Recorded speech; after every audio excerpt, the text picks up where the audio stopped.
Hello friends, स्वागत है आप लोग का एनसीईआरटी जोन में। इस लेक्चर में हम दिल्ली पुलिस का जो पेपर एग्जाम हुआ था अभी अभी उसको डिस्कस करेंगे। तो ये किस सीरीज का पेपर है आपको पता है?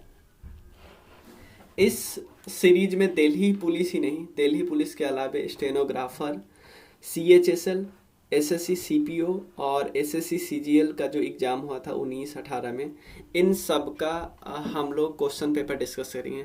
तो ये किस किस साल का पेपर है? 2018, 2019 और 2020। क्लियर? क्योंकि सबसे लेटेस्ट यही है, क्योंकि पुराने से लगभग 1995 से लेकर 2017 तक हम राकेश यादव सर के बुक से डिस्कस कर ही रहे हैं। क्लियर? और वो जो है वो चैप्टर वाइज है, ध्यान देंगे चैप्टर वाइज है। मतलब तो उसमें हम क्या कर डिस्कस कर चुके हैं? एंशिएंट हिस्ट्री डिस्कस कर चुके हैं, मॉडर्न हिस्ट्री डिस्कस कर चुके हैं, पॉलिटी भी हो चुका है 90%। क्लियर? 80-90% हो चुका है। लेकिन देखो हमारा क्या प्लान है कि ऐसे डिस्कस करें कि कुछ दो सब्जेक्ट हमारा ऑब्जेक्टिव वाला दो सीरीज है। एक है लूसेंट ऑब्जेक्ट, तो इसमें से जो सब्जेक्ट निकालते हैं वो उसका अपोजिट इधर से निकालते हैं, ताकि हमारा, क्योंकि जितने भी स्टूडेंट ले रहे हैं दोनों ले रहे हैं, तो इसका इधर से भी कवर हो जाए कुछ सब्जेक्ट, इधर से भी कवर हो जाए कुछ सब्जेक्ट। मतलब धीरे धीरे धीरे धीरे हमारा दोनों से कवर होता चले। तो चलिए शुरू करते हैं। जैसे इधर से एंशिएंट, तो इधर से ज्योग्राफी, इंडियन ज्योग्राफी कंप्लीट है। बायोलॉजी स्टार्ट होने वाला है, स्टार्ट हो गया है, मतलब 2-3 चैप्टर हो गया है। चलिए, तो पहला पेपर तो हम डिस्कस कर ही चुके हैं, पूरे डिटेल में अच्छे से डिस्कस कर चुके हैं। सेकेंड पेपर का हम 25 क्वेश्चन डिस्कस कर चुके हैं, सेकेंड पेपर का भी हम 25 डिस्कस कर चुके हैं। चलिए, तो सेकेंड पेपर का बचा हुआ पार्ट हम डिस्कस करते हैं। सेकेंड पेपर कौन सा पेपर है पहले वो देख लीजिए। ये है, आया हुआ था एग्जाम 27 नवंबर को हुआ था, इसका पेपर है। तो इसमें हम 25 क्वेश्चन कर चुके हैं, 25 से आगे हम डिस्कस करते हैं। चलिए, सोडियम कार्बोनेट के बारे में। सोडियम कार्बोनेट का यूज कहाँ पे होता है? तो for bleaching cotton and lichen in the textile industry नहीं। तो सबसे पहले देखिए सोडियम कार्बोनेट का फॉर्मूला क्या होता है? Na2CO3। ये भी क्वेश्चन पूछा जा सकता है। ये पानी के परमानेंट हार्डनेस को ख़त्म करने के लिए यूज किया जाता है, ये करेक्ट है। क्लियर? तो आप देख लेते सोडियम कार्बोनेट के बारे में। सोडियम कार्बोनेट का ये है, इसको वॉशिंग सोडा भी बोलते हैं, सोडा ऐश भी बोलते हैं, सोडा क्रिस्टल भी बोलते हैं। ये एक इनऑर्गेनिक कंपाउंड है, इसका फॉर्मूला तो हमने देख ही लिया। जितने भी फॉर्म इसके होते हैं ना, वो आपको व्हाइट कलर में भी दिखेंगे, नमक की तरह दिखेंगे, वाटर सॉल्युबल साल्ट की तरह होता है। क्लियर? और ये जो होता है ये क्या करता है? इल्ड करता है मॉडरेटली अल्कलाइन सॉइल। मतलब ये थोड़ा सा बेसिक सॉल्यूशन बनाता है अगर इसको पानी में मिक्स करे तो। ठीक है ना? इसके काम को देख ले तो इसमें ये काम है, it is use for removing temporary और परमानेंट हार्डनेस ऑफ वाटर। मतलब ये तो हमने डिस्कस किया, यही तो क्वेश्चन पूछा था। इसका यूज होता है ग्लास, सोप या पेपर को मैन्युफैक्चरिंग करने में, और इवन सोडियम कंपाउंड जैसे बोरेक्स को बनाने में इसका यूज होता है। सोडियम कार्बोनेट, जिसको वॉशिंग सोडा भी बोलते हैं, इसका क्लीनिंग एजेंट के रूप में भी यूज होता है, जैसे वॉशिंग क्लोथ, क्लियर, इन सब के बारे में। Sodium carbonate is a component of many dry soap powder. जो ड्राई सोप पाउडर होते हैं ना, मतलब जो सर्फ जिसको हम बोलते हैं डिटर्जेंट, उसमें एक कंपोनेंट होता है। चलिए, नेक्स्ट क्वेश्चन है, इसमें से कौन सा करेक्ट स्टेटमेंट गलत है अबाउट प्लेन? देखो, तो सिंपल समझो ना। सबसे पहले आपको पता है हिमालय का फॉर्मेशन हुआ टर्शियरी पीरियड में। हिमालय के फॉर्मेशन के बाद तीनों हिमालय फॉर्मेशन हुआ, ग्रेट हिमालय, उसके बाद है मिडिल हिमालय, उसके बाद शिवालय। तो यहाँ से क्या हुआ? बहुत सारे रिवर आए, तो रिवर ने यहाँ पे अपने सेडिमेंट्स डालने शुरू कर दिए। तो सेडिमेंट्स डाले तो यहाँ पे बना प्लेन। क्लियर? जैसे आपको पता है प्लेन का नाम सुना होगा, इंडस प्लेन, गैंगेटिक प्लेन, इधर ब्रह्मपुत्रा प्लेन। तो आपको बताना है प्लेन के बारे में कौन सा स्टेटमेंट गलत है। तो पहले आपको सही वाला स्टेटमेंट चुनते हैं। Generally plain are very fertile. Obviously इसमें तो कोई दिक्कत ही नहीं है, प्लेन फर्टाइल होगा क्योंकि सेडिमेंट्स आते हैं, तो सेडिमेंट्स अपने साथ बहुत सारे न्यूट्रिएंट भी लाते हैं, और इरिगेशन के लिए हमारे पास पानी भी आ जाता है। ठीक है ना? और आराम से हमेशा पानी रहता है, तो फर्टाइल होंगे ये। Some plain are form by river deposit. Obviously correct है। कुछ प्लेन ऐसे होते हैं जो रिवर डिपॉजिट के कारण बनते हैं। चलिए, करेक्ट है। Indo Gangetic plains are most sparsely population region of India. ये सबसे देखो स्पार्सली का मतलब होता है सबसे कम, ठीक है। स्पार्सली का मतलब होता है कम। स्पार्सली का मतलब यहाँ पे ये बहुत अधिक वाला नहीं, अधिक होता तो ये आंसर ही होता है ना। स्पार्सली का मतलब कुछ पॉपुलेशन है। इंग्लिश में, हिंदी में गलत लिखा है, सबसे कम आबादी वाला क्षेत्र है। तो ये स्टेटमेंट गलत है, क्योंकि इंडो गैंगेटिक प्लेन की बात करें तो बिहार यूपी वाला जगह यहाँ पे है, झारखंड। तो यहाँ पे तो सबसे ज़्यादा पॉपुलेशन होना चाहिए ना, तो ये स्टेटमेंट गलत है। Clear. Plain are large stretches of flat land, ये तो सब सही बात है कि ये फ्लैट लैंड है, सही है, तो ये भी करेक्ट है। लेकिन इनकरेक्ट स्टेटमेंट ये है, तो नहीं, आपको इनकरेक्ट पूछ रहा है तो इनकरेक्ट तो यही है सिर्फ, कोई दिक्कत नहीं, समझ में आना। क्योंकि क्वेश्चन था इंग्लिश में, इन्होंने बहुत ज़्यादा, मैंने आपको दिखाया ना, थोड़ा थोड़ा मिस्टेक हुआ है, तो कोई दिक्कत नहीं। Tertiary consumer makes up a that trophic, tertiary consumer, देखो फूड चेन की बात करते हैं तो ट्रॉपिक लेवल होता है। पहले ट्रॉपिक लेवल पे होते हैं प्रोड्यूसर, जो खुद खाना बनाते हैं, जैसे ग्रीन प्लांट, इवन एल्गाई भी होते हैं। क्लियर। ये खुद खाना, इसको हम क्या बोलते हैं, ऑटोट्रॉप्स। क्लियर। उसके बाद क्या होता है, सेकेंड ट्रॉपिक लेवल पे क्या होता है, प्राइमरी कंज्यूमर होते हैं। प्राइमरी कंज्यूमर को हम हर्बीवोरस बोलते हैं। थर्ड ट्रॉपिक लेवल पे होता है सेकेंडरी कंज्यूमर, जिसको हम कार्निवोरस बोलते हैं। फोर्थ ट्रॉपिक लेवल पे हम टर्शियरी कंज्यूमर होते हैं। समझ में आया ना। तो यही तो हमसे पूछ रहा है कि टर्शियरी कंज्यूमर कहाँ पे है, तो फोर्थ ट्रॉपिक लेवल पे। समझ में आया ना, ये कोई दिक्कत नहीं। फूड चैन भी आपसे पूछा जा सकता है, तो आप बना ग्रीन प्लांट, उसके बाद ये आते हैं, उसके बाद ये आते हैं। क्लियर। ये सब डीकम्पोजर को हम सैप्रोट्रॉप्स बोलते हैं, सैप्रोट्रॉप्स। इसको बोलते हैं ऑटोट्रॉप्स, इसको हेट्रोट्रॉप्स। क्लियर। इन सबको हेट्रोट्रॉप्स बोलते हैं, जो दूसरे पे डिपेंडेंट होते हैं उनको हेट्रोट्रॉप्स बोलते हैं, और ये उनको saprotrophs. Which of the following sports personalities was awarded by the Rajiv Gandhi, देखो राजीव गांधी खेल रत्न अवार्ड सबसे हाईएस्ट अवार्ड होता है इस फील्ड में, खेल के फील्ड में। क्लियर। तो किसको सम्मानित किया गया है इस बारी सम्मानित किया गया है इसमें, देखो सबसे पहले समझ लेते हैं। इसमें जो इस समय जो सम्मानित किया गया है उनका नाम है मनिका बत्रा। क्लियर। लेकिन इस समय सिर्फ मनिका बत्रा जी को नहीं सम्मानित किया गया, और भी कुछ लोगों को सम्मानित किया गया, जिनमें रोहित शर्मा आते हैं क्रिकेटर, मरियप्पन थंगावेलू, ये कौन से स्पोर्ट्स में, पारा एथलेटिक्स है, पारा एथलेटिक्स।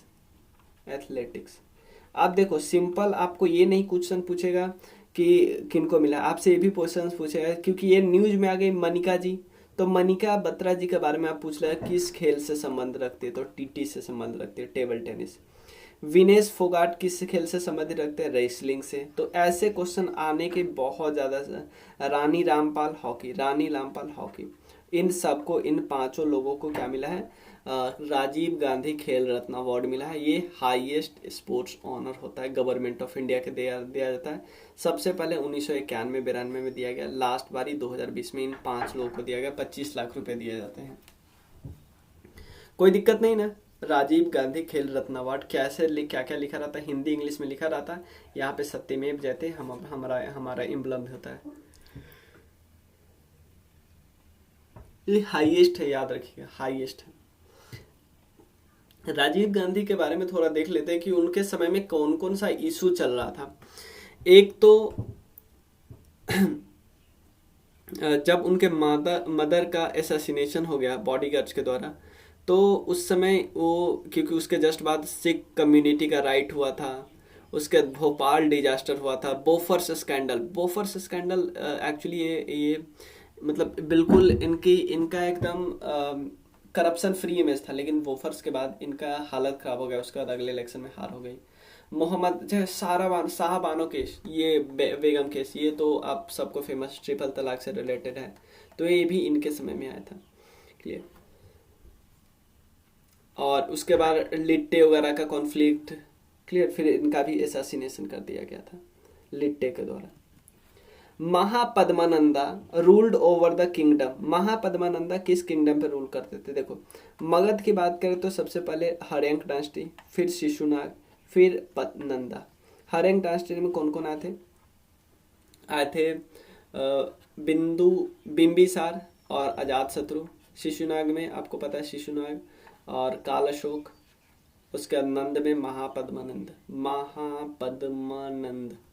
मगर महापद्मानंद के बारे में बोला जाता है कि ये कलिंग को हराए थे। क्लियर। इवन ये हाथी गुम्बा इंस्क्रिप्शन में लिखा हुआ है, हाथी गुम्फा इंस्क्रिप्शन। इसमें से कौन सा आर्कोलॉजिकल साइट गुजरात में नहीं है? देखो आपसे इसमें ये नहीं पूछा जा रहा था कि आप बताओ कि इसमें कौन है, आपसे ये बस जानना चाह रहा था कि आपको क्या याद है कि राखी गढ़ी गुजरात में नहीं है। ये बस आपसे जानना चाह रहा था, ये आपसे जानना चाह रहा था कि राखी गढ़ी गुजरात में नहीं है। राखी गढ़ी, देखो इससे, इस क्वेश्चन से आपको क्या ज्ञान लेना चाहता है? इंडस वैली सिविलाइजेशन के कुछ साइट का।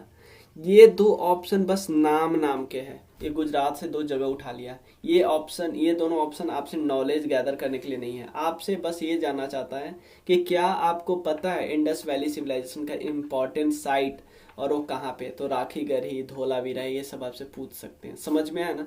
इन दोनों से आप, उनका कोई रिश्ता नहीं है, ये दोनों बस ऑप्शन बनाने के लिए डाला गया है। समझ में आया ना? ये दोनों एक्चुअली गुजरात में ही है, ये ध्यान है। राखी गढ़ी हरियाणा में, आप देख लो यहाँ हरियाणा में। समझ में आया ना? राखी गढ़ी हरियाणा में, ठीक है। यहाँ पे जो रिवर बताया जाता है, जो रिवर यहाँ पे थे सरस्वती, जो घाघर रिवर थे ना, वो प्लीज घाघर और घाघरा को कंफ्यूज मत करना। घाघर यहाँ पे, घाघरा इधर है, गंगा के ट्रिब्यूटरी, ठीक है। घाघर जो रिवर है ना, ये तो आधे रास्ते में ही रुक जाता है। ये ऐसा रिवर है ना जो बीच में नहीं, जो खत्म हो जाता है, वैसे रिवर है। Which of the following animal was associated with the अश्वमेध यज्ञ? भाई ये सबको पता है, अश्वमेध यज्ञ जब होती थी तो किसको छोड़ते थे? मतलब कि घोड़े को छोड़ा जाता था। और घोड़ा, देखो ऐसा नहीं कि घोड़ा चुपके से आपके शहर से चला जाएगा और बाद में राजा बोलेंगे कि यार आपके शहर से चला गया इसीलिए आपका शहर मेरा नहीं। हॉर्स के साथ साथ, नगारे वगैरह के साथ साथ, हॉर्स के साथ साथ वॉरियर्स भी जाते थे। अगर कोई हॉर्स को रोकने का कोशिश किया, इसका मतलब वॉरियर्स से लड़ाई करेगा सामने वाला राजा।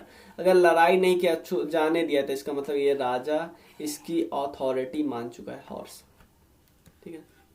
Under the Indian penal code an attempt to commit suicide is punishable with simple imprisonment for term. कितने समय के लिए है? मतलब अगर कोई सुसाइड कमिट करता है तो उसको कितने साल की सजा हो सकती है? 1 साल की सजा हो सकती है और फाइन भी हो सकता है। मैं आपको बताता हूँ, 309 सेक्शन में, आईपीसी के 309 क्या बताता है? ये सुसाइड के, whoever attempts to commit suicide and does any act toward the commission of such offense, उसको सिंपल इम्प्रिजनमेंट हो सकती है 1 साल की, या फाइन भी, या दोनों हो सकता है। लेकिन एक मेंटल हेल्थ केयर एक्ट आया 2017 में, ये ऑलमोस्ट, इसको देखो ऐसा नहीं कि इसको बिल्कुल हटा रहा है, लेकिन इसको बताना चाह रहा है कि कोई पर्सन अगर कमिट सुसाइड करता है तो उसके पीछे कुछ सीवियर स्ट्रेस छुपा होता है। उस स्ट्रेस को हमें ठीक करने के बजाय उसको हम 1 साल का जेल डाल देते हैं, तो वो तो और ज़्यादा स्ट्रेस में आ जाएगा। तो मे बी अभी वो बच गया है, अभी कमिट सुसाइड करने से बच गया है, लेकिन मे बी अगर 1 साल बाद निकलेगा तो मे बी वो कर ले, ठीक है ना। तो ये थोड़ा बाईपास कर रहा है उस आईपीसी को।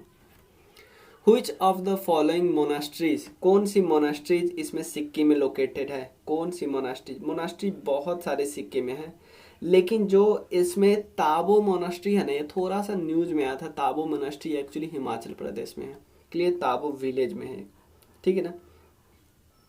और ठीक है ना, और इसमें कुछ ज़्यादा नहीं है, लेकिन बाकी है रेलोंग, पेमांगस्टे और इंचे, ये सब के सब है सिक्किम में। द सेंसस ऑफ इंडिया 2011, इसमें पॉपुलेशन में इंक्रीज कितना हो? देखो ये तो बहुत फेमस क्वेश्चन है। 17.5% का इंक्रीमेंट हुआ था, ये हमें सबको पता है। मतलब 2001 में जितना पॉपुलेशन था, 2001 में अगर 100 था तो 2011 में कितना हो गया? 17.5। ये 10 साल का इंक्रीमेंट है। आप नहीं बोलना कि 1 साल में इतना इंक्रीज हो रहा है। कौन सा, which of the following football club entered इन 2 साल का पार्टनरशिप किया है जर्मन फुटबॉल जायंट बोरुसिया के साथ, बोरुसिया डॉर्टमंड के साथ। कि कौन सा इंडिया का है वो बताना है, इंडिया का कौन सा है। तो इसका मतलब कि इसका करेक्ट आंसर हो जाएगा Hyderabad FC, Hyderabad football club. जो लोग फुटबॉल को फॉलो करते हैं उनको, उनके लिए तो बिल्कुल आसान होगा, लेकिन सब लोग नहीं करते ना, इसलिए ये बता दिया। Which of the following statement is incorrect, कौन सा स्टेटमेंट इसमें गलत है। सबसे पहले देखिए, इसमें ये थोड़ा ज्योग्राफी का क्वेश्चन है। Loamy soil is use to make pots, toy और स्टैचू। लोमी सॉइल, ठीक है ना। सेकेंड, ये चलो पता नहीं। Cotton is grown in sandy loamy soil, कौन। Clay and loamy is suitable for growing wheat, gram और pattern. Percolation rate of water is higher in sandy soil, least in clay soil. देखो sand वाला, sand कोई sand है वहां पे आराम से चला जाएगा। देखो सबसे पहले बताता हूँ, सैंड, सिल्ट, क्ले, ध्यान रखना। ये है सैंड, ये है सिल्ट, ये है क्ले। क्ले सबसे छोटा होता है, सिल्ट उससे बड़ा होता है, और सैंड सबसे छोटा होता है, सिल्ट उसके बाद बड़ा होता है, और सैंड सबसे बड़ा होता है। तो जो सबसे बड़ा होगा उसके बीच बीच में गैप होगा ना, तो वहां से पानी परकोलेट आराम से हो जाती है, सैंडी सॉइल में आराम से हो जाती है, लेकिन क्ले सॉइल में नहीं होती, क्योंकि यार गैप ही नहीं छोड़ रहा है। तो ये तो ऑप्शन करेक्ट है, 4 तो करेक्ट है। क्ले एंड लो, अब देखो लोमी सॉइल कौन सा होता है पता है। लोमी सॉइल जिसमें सैंड 40%, सिल्ट 40% और क्ले 20% होता है, जो परफेक्ट सॉइल बोला था वो होता है। तो clay and loamy are suitable for, चलो ये हाँ ये हो जाता है। कॉटन में क्या होता है, सैंडी लोमी सॉइल, मतलब देखो लोमी सॉइल तो है लेकिन उसमें सैंड की मात्रा ज्यादा है, वहां पे कॉटन की खेती होती है। क्लियर। लोमी सॉइल यूज नहीं, लोमी सॉइल का यूज नहीं होता है यहाँ पे। क्लियर। देखो लोमी सॉइल का नहीं होता है, लोमी सॉइल का नहीं होता है यहाँ पे, एक्चुअली क्ले वाले सॉइल का होता है, क्ले। क्योंकि आप खुद सोचो ना, क्ले वाले, क्योंकि आप बर्तन किससे बनाओगे, बालू वाले से बर्तन बनाओगे भाई, अच्छे से आपको मिलेगा ही नहीं। मिक्स तो आपको क्ले वाला होना, अच्छे से मिक्स कर जाएगा, एकदम अच्छे से चिपक जाएगा, तो क्ले ही वाले से करते हैं। तो ये करेक्ट, ये एक्चुअली इनकरेक्ट ऑप्शन है। In June 2020, international projected contraction, India की इकोनॉमी को, देखो ये तो करंट अफेयर्स का, इंडिया की इकोनॉमी को कितने % का कॉन्ट्रैक्शन बताया, ये 4.50 कॉन्ट्रैक्शन बताया, ये अब नहीं आएगा। Which of the following terms is associated with the production of honey, भाई ये तो इतना आसान है, एपीकल्चर, आप हिंदी में भी देख लोगे एपीकल्चर। 41 क्वेश्चन है। Dash is a major festival of Tripura where in the deity of livestock and wealth is worship. कौन सी मतलब डीटी का पूजा होता है जो लाइव स्टॉक मतलब जानवर की रक्षा के लिए, और वेल्थ की जो लोगों के पास धन है उनके रक्षा के लिए पूजा करती है। तो ये एक्चुअली है गरिया पूजा। क्लियर। गरिया पूजा में बम्बू पोल को सिंबलाइज किया जाता है, जो लॉर्ड गरिया, जो बम्बू होता है ना, बम्बू का जो लॉर्ड गरिया है उससे सिंबलाइज किया जाता है, और लाइव स्टॉक और वेल्थ की पूजा की जाती है। Clear. With flower and flower वगैरह के साथ। तो ये गरिया पूजा है। ये बहुत सिंपल आपसे पूछा जा सकता है, गरिया पूजा कहाँ की फेस्टिवल है, त्रिपुरा। और which of the following terms is not associated with river, waterfall तो है, मिनेंडर भी है, डिस्ट्रीब्यूटरी भी है, हॉस्ट नहीं है यार, ठीक है ना। हॉस्ट एक्चुअली आपको नहीं पता है, ग्रेवन और हॉस्ट नहीं बात करते, ग्रेवन नीचे, हॉस्ट ऊपर। जब ब्लॉक माउंटेन बनती है तो नीचे ऊपर नहीं होता, तो ये ग्रेवन हो गया, ये हॉस्ट हो गया, उसकी है। आईएमएफ का थोड़ा देख लेते हैं, इंटरनेशनल फाइनेंशियल इंस्टीट्यूशन है, और इसका चीफ इकोनॉमिस्ट इंडियन ओरिजिन का है, गीता गोपीनाथ। ये थोड़ा ध्यान रखना है, ये इसलिए मैंने आपको बताया। हेड क्वार्टर वाशिंगटन डीसी में, न्यूयॉर्क में नहीं है। बीसीसीआई ने अभी आईपीएल का मतलब टाइटल स्पॉन्सर है ड्रीम 11। क्लियर। और गुलवेकियन प्राइज दिया जाता है ह्यूमैनिटीज के, तो आपसे यहाँ से 2 क्वेश्चन आ सकता है। ह्यूमैनिटीज के लिए कौन सा प्राइज दिया जाता है, गुलवेनकियान। क्लियर। किसको दिया गया है, यहाँ पे दिया जाता है ग्रेटा थनबर्ग को दिया गया है। क्लियर। ग्रेटा थनबर्ग को ये पहली बार दिया गया है अवार्ड, समझ में ना, पहली बार दिया गया award. Panini, obviously Panini Hindi Sanskrit grammar के राइट लेखक थे। उनका नाम था अष्टादयी, अष्टादयी, ठीक है ना, अष्टादयी। तो scholar who prepared grammar for Sanskrit grammar, जिसका नाम है Ashtadhyayi. That become king of Thanesar, मतलब अपने फादर और एल्डर ब्रदर के डेथ के बाद थानेसर का राजा कौन बता, इन सबको पता है, हर्षवर्धन है, हर्षवर्धन। स्टार्टिंग में उसका जो कैपिटल था वो थानेसर, बाद में अपने कैपिटल को बनाता है कन्नौज, ठीक है ना। Lord Voldemort is a fictional character in the series of books. भाई देखो ये करेंट अफेयर्स का क्वेश्चन है, ये एक्चुअली किताब है जेके रॉलिंग्स, ठीक है ना, जेके रॉलिंग्स किताब का ये फिक्शनल कैरेक्टर है। Which of the following is not the term used to denote a couplet of गजल, मतलब कौन सा वर्ड यूज नहीं किया जाता है गजल को डिनोट करने के लिए, ठीक है ना। इसमें जो मैंड वर्ड है ना, मैंड, ये वर्ड नहीं किया जाता, ये तो राजस्थानी सिंगिंग का है, राजस्थानी सिंगर का है, ये बाकी है गजल के लिए, मिश्रा, मलता, मक्ता, क्लियर, ये है राजस्थान। ये एक आर्ट एंड कल्चर में जो म्यूजिक वाला चैप्टर है ना, उससे है। Dash is a Tamil festival where in temple idol is taken procession to water body, मतलब जो टेम्पल के आइडल को लिया जाता है वाटर बॉडी में, उनको स्नान करवाने के लिए लिया जाता है। तो ये कौन सा फेस्टिवल है, ये है मासी मगन फेस्टिवल, ठीक है ना। Malgudi, the fictional town Malgudi was setting of the story, मतलब मालगुरी एक टाउन बनाया गया था, किसी स्टोरी के द्वारा लिखा गया है। कौन सी स्टोरी, किनके द्वारा लिखा गया है, आर.के. नारायण के द्वारा लिखा गया है। ये एक्चुअली फेमस इसलिए क्योंकि मूवी इस पे आया था, ठीक है, इसलिए न्यूज, ये सब न्यूज में, बिना न्यूज के पूछ ही नहीं सकते, आर.के. नारायण। चलिए मिलते हैं फिर, और ये आप लोग बता सकते हो अपने दोस्तों को कि हम एसएससी के 2020 तक का क्वेश्चन डिस्कस करने की कोशिश करें। नेक्स्ट में हम थर्ड डिस्कस करेंगे, सेट 2 हो गया, थर्ड डिस्कस करेंगे। Thank you so much.